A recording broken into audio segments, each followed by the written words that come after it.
Hi everybody, I'm just going to do a quick discussion about this fabric that I've got printed in front of me on the table here today. It's you may note, not my usual kind of colours.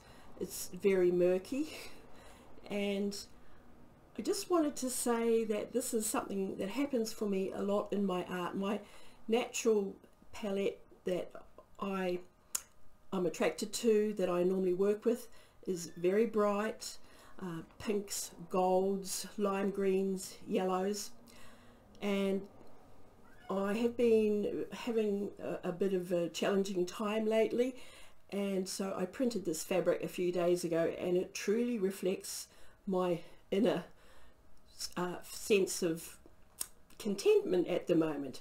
It's very murky, very grey, very even shitty coloured, I'd describe it as. So this is something that happens a lot in my art. I know that what I'm creating often affects my excuse me, I'm just struggling. My assistant here is on my head and I need her to release me. Okay, that's better. This is Lucy Lou, the studio assistant, back to help me today. Miss Lucy Lou is a Galah. She's a native of Australia, and any Americans watching this will probably be more familiar with the description, a rose-breasted cockatoo. She's only 10 or 11 weeks old, and I love parrots, so I have many, and she's my newest baby girl. But she does like to stay in very close proximity to me. Anyway, back to this fabric. So I quite like the print, it's just the colours that just don't work for me. So I oh lovely, Lucy agrees. She's contributed some of her opinion there, a little birdie poo in the middle. Okay, so this is the stencil that I used, which is one of my ones cut from the yoga mat neoprene, and I have discussed a little bit about this in some past videos, and I'll talk about that in more detail in the future, in future videos.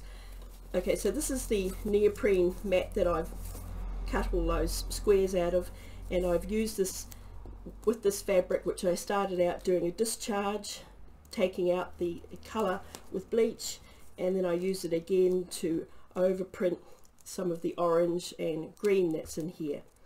And Lucy is rather having quite a lot of fun there with the little cells.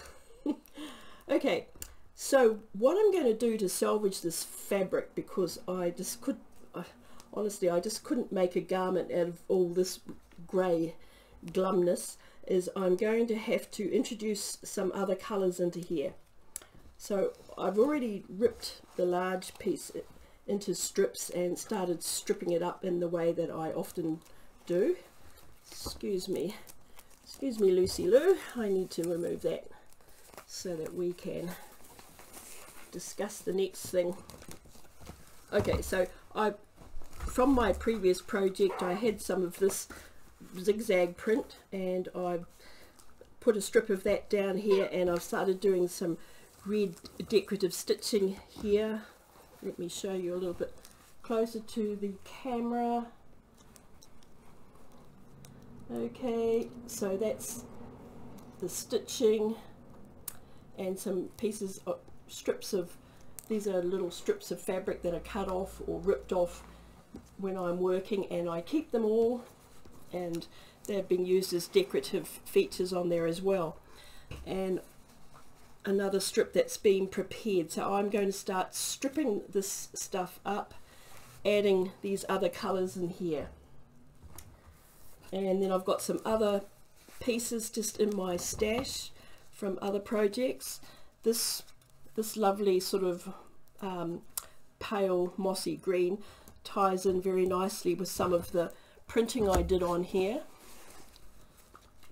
Those two colors combine very pleasingly, and it's got that nice bright yellow paint on it, so I'm going to start adding some pieces of that in here, and some more of my more typical colour palette, the brights, oranges, are going to be stripped up and added into here as well. Okay, so my next video. What are you doing, little girl? She is chewing up my texture plate there. She quite likes neoprene. I don't think it's going to be a good addition to her diet though. Okay, so I shall get back to you in a little while with how I'm progressing with uplifting this very dark piece of fabric.